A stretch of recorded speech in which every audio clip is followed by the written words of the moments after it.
En ouvrant un accordéon un jour, comme je suis musicienne, on m'en avait prêté un et qui était en plutôt mauvais état, et j'ai ouvert et là j'ai adoré ce que j'ai vu parce que c'est exactement ce que je cherchais, parce que j'aime travailler de mes mains. Pauline était ébéniste, elle est devenue factrice d'accordéon. Depuis 5 ans, elle accorde et elle répare. La première chose qu'on fait sur un accordéon, c'est qu'on le dépoussière. Voilà, parce que c'est des poumons et il y a beaucoup de poussière qui s'accumule dedans. L'intérieur est comme une ruche qu'il faut entièrement démonter. Il y a les sommiers, les musiques, les hanches ou encore les soupapes. Salut Micha. Salut Pauline, comment vas-tu? Bonjour, ben ça va et toi? Ça va, je te Ouais. remercie. Bon, tu viens chercher l'accordéon? Oui. Ils sont moins de 50 facteurs en France. Les accordéonistes comme Micha ont besoin d'eux souvent. Il faut être précis, car un cavagnolo comme celui-là coûte plus de 12 000 €. Sur une pièce comme ça, on a 8000 pièces en gros, donc c'est impressionnant, ça paraît pas, mais c'est une carcasse, on l'appelle l'instrument du diable parce qu'on voyait pas la musique, c'est pas comme les guitaristes ou les violonistes. Donc tout est caché dans ces capots là. Il y a une légère vibration, alors qu'il ne devrait pas y en avoir. Et en fait, il va falloir que j'accorde le Do. Et là, le très aigu. Donc, il y a 1, 2, 3, 4, 5 Do à accorder parfaitement pour qu'il n'y ait aucune vibration. En fait, l'accordéon serait un genre d'énorme harmonica avec des touches, des circuits d'air très complexes et des clapets en cuir. Donc là, j'enlève les peaux pour les remplacer, en fait. La peau extérieure, celle qui était ici, elle est trop... Elle ne plaquait plus. Donc je les change ou je les rénove, ça dépend de l'état de la peau. Comme je rénove l'extérieur, je rénove l'intérieur pour que ce soit, qu'on reparte vraiment sur des bonnes bases, quoi. Et les peaux sont très importantes parce qu'en fait, elles guident l'air. L'air passe dans la hanche et ça la fait vibrer. Et comme il y a des centaines de hanches, l'accordage est un long et drôle de bricolage. Pour la rendre plus grave, j'enlève de la matière à la base, avec ce grattoir, pour la rendre plus grave. Et pour la rendre plus aiguë, j'enlève toujours de la matière, mais à l'extrémité, avec ma lime. Voilà. Je trouve que c'est un petit peu hypnotisant, c'est comme une méditation et j'aime bien ça, j'adore ça. Reste la satisfaction des musiciens qui viennent dans ce petit village apporter ou récupérer leurs instruments et quelques notes de bandoneon, juste pour le plaisir. Je faisais du saxophone tout petit et j'ai commencé la trompe à 17 ans. Environ 2 ans après, ça a été une rencontre avec Gilbert Cornelius qui a pu me former et m'apprendre le métier où j'ai été son salarié pendant 9 ans. La trompe est un peu la bande originale de la chasse à courre depuis Louis XV. Un morceau d'histoire de France qui commence avec une feuille de laiton. Feuille de laiton, en règle générale assez fine, 0,35 mm d'épaisseur. Contrairement à ce qu'on pourrait penser, la trompe de chasse, c'est un des instruments de la famille des cuivres qui est le plus fin. Il faut ensuite tracer sur la feuille avant de découper. Et attention à ne pas confondre la trompe et le corps de chasse. La trompe de chasse, ça s'accorde souvent, c'est des groupes de sonneurs de trompe, alors que le corps de chasse est plus un instrument d'orchestre et va pouvoir s'accorder avec les clairons, les trompettes, les saxophones. C'est pas la même utilisation.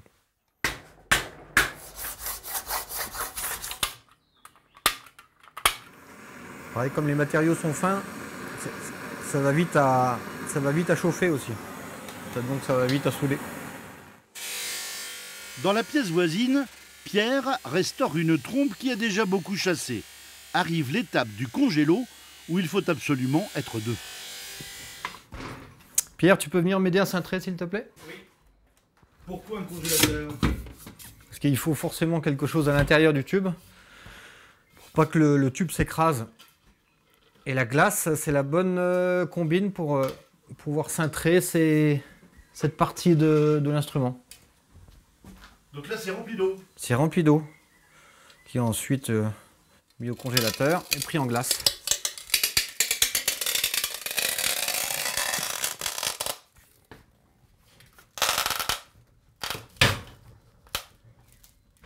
C'est sympa ce bruit de glace qui crépite. La plupart des fabricants n'utilisent pas de glace, mais cintrent plutôt à la résine. Après, il n'y a plus qu'à mettre dehors. Et en attendant la fonte des glaces, Frédéric peut assembler d'autres trompes. Il faut souder 5 éléments entre eux. Donc une grosse partie conique, qui est le pavillon La Flèche. Ensuite, il y a 3 parties cylindriques, successives en diamètre. Et une dernière partie conique, qui est la branche d'embouchure. On dit pour la trompe de chasse 4,545 m précisément. Et dans tous les cas, au moment de poser le dernier tube, on va toujours contrôler la bonne longueur et donc la bonne justesse de l'instrument. C'est le moment où arrive Martial, un ami sonneur. Bon écoute, j'ai pu t'apporter un peu plus d'ouverture sur ta trompe. Il y a quelques petits réglages à faire de temps en temps. L'ouverture de perce, c'est-à-dire le premier tube que vous voyez ici.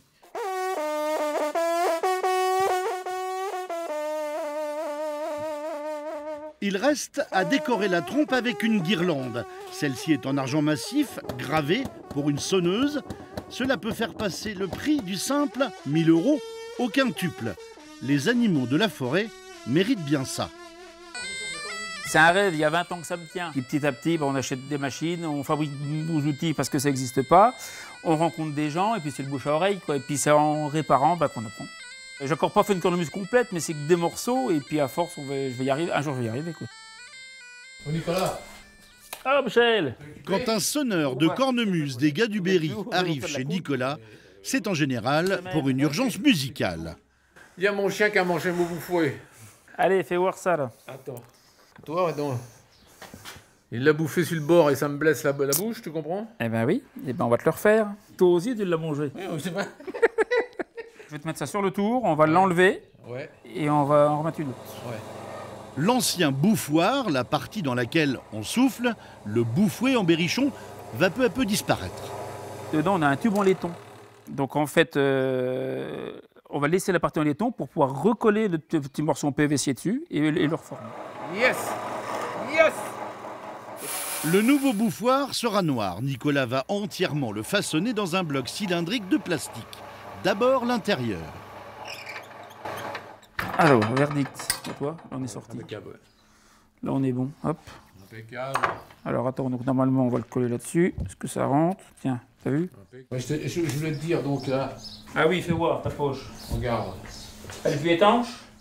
Et quand un sonneur tient un facteur, il essaie de régler tous ses problèmes. Pour les fuites d'air, c'est changement de poche ou traitement. Ce qu'on appelle un traitement, c'est un mélange de glycérine, colle d'eau et du miel. On fait chauffer. Et en fait, ça fait une pellicule à l'intérieur de la poche qui la rend étanche. On va voir ce qu'on peut faire. Pour cette fois, ce sera changement de poche, la réserve. Car la cornemuse, les cornemuses, sont un assemblage hétéroclite qui permet de jouer avec l'air.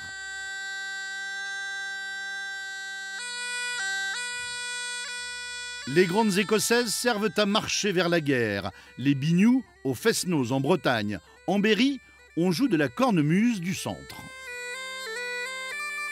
Au XIVe ou XVe siècle, il y avait des grands orchestres de cornemuse chez Louis XIV qui s'appelaient des cornemuses de cour, qui étaient des objets extrêmement précieux. Les paysans du coin ont entendu cet instrument et ils ont fait simplement, comme pour les bergers, une poche qui fait du son continu, une flûte qui le même doigté que la flûte classique, un hautbois aigu et un bourdon grave. Voilà le bourdon. Alors on les entend bien.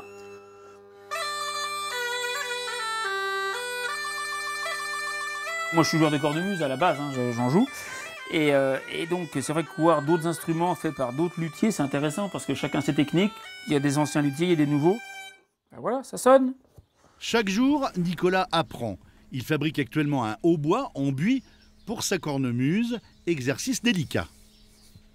À l'intérieur du hautbois, on a cette perce-là, cette perce conique. C'est ça la difficulté. On fait une perce étagée, donc on va démarrer gros et de plus en plus petit. Donc là, j'ai tous les forêts, et jusqu'à 4-2. Bon, assistant de l'UNARP. Retour à la menuiserie, il reste à tourner le bouffoir. Le giboulet. Il me fait bien parce que c'est pour ma bouche qui est extrêmement précieuse. Ouais. Pour l'instant, Nicolas rend service aux copains sonneurs. Mais un jour, c'est sûr, il arrêtera son métier de pâtissier pour se consacrer tout entier aux cornemuses. château, donc au 17e, 18e, avec la réverb, on avait des jolis sons. Et les luthiers faisaient très attention à ça. À partir du 19e, on a commencé, c'est devenu plutôt populaire. Et là, ça se jouait plus dans les églises ni dans les châteaux, ça se jouait sur la place du marché ou la place de l'église. Ma lutherie, ça a vraiment été, je suis reparti du 18e. Sur l'établi de Sébastien, une vielle à roue des années 80 qui a beaucoup fait danser dans les balles. Son clavier a besoin d'un bain de jouvence. L'objectif, c'est que je remets des cales de plaquage en érable pour caler, pour remettre du bois dans la mortaise, de façon à ce que la touche coulisse sans jeu. Donc là, je suis en train de rectifier la touche sur un marbre, de façon à ce qu'elle soit bien droite. Parce que le bois a tendance toujours un peu à bouger, donc sur les anciennes, il faut rectifier un peu le tir.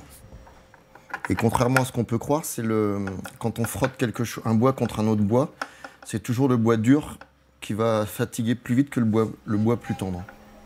Érable pour les mortaises, buis pour les touches, il faudra une journée de travail pour venir à bout de ce clavier traditionnel.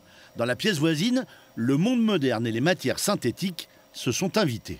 C'est une imprimante 3D. Et donc là, elle est en train de me faire une poignée. Et donc oui, l'intérêt, c'est qu'elle travaille toute seule. À l'origine, c'est des poignées en bois.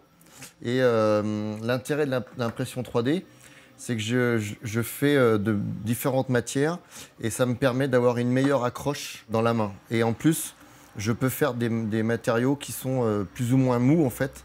Et donc ça a beaucoup d'intérêt pour le musicien. L'activité principale de Sébastien, c'est la fabrication. Et ces vielles contemporaines, une par mois, ne ressemblent vraiment pas à leur grand-mère. Donc là, c'est une vielle neuve que je viens de finir, qui va partir sur Issoudun. Et là, je vais poser des capolas. Donc les capolas, c'est des petites pièces de bois qui vont venir ici, se visser, qui changent la tonalité de l'instrument. Là, il est posé, donc là, je vais le régler. Donc ça va, je vais mettre le chien en route. Donc l'objectif, c'est de tourner. Et là, il est en do. Et il passe en ré, directement. Dès que je tourne la manivelle, la roue tourne. Et dès qu'on met une corde en contact, donc là, ça va être la trompette, on a un son.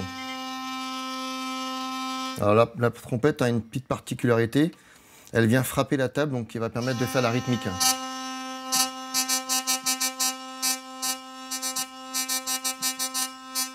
La vielle, en fait, elle a plusieurs registres. Donc, elle a la partie rythmique, comme on vient d'entendre, la partie mélodique, donc avec les chanterelles, et la partie bourdon, accompagnement. Plus, on a des petites cordes sympathiques qui vont sonner par réverb avec les harmoniques que la vielle va créer. Démonstration. Aujourd'hui, le son de la vielle se mêle de toutes les musiques, le baltrade bien sûr, mais aussi le jazz, le rock, le folk, le hard et même les musiques électroniques. Et pendant que Sébastien joue, l'imprimante finit le travail. Donc le pommeau est en PLA et donc je vais pouvoir le positionner sur la poignée, donc avec un roulement à billes. La vielle traverse les siècles, s'adapte. Voici un prototype de vielle électroacoustique. Et Sébastien ne fournit plus. Son prochain client devra attendre 4 ans pour avoir son instrument.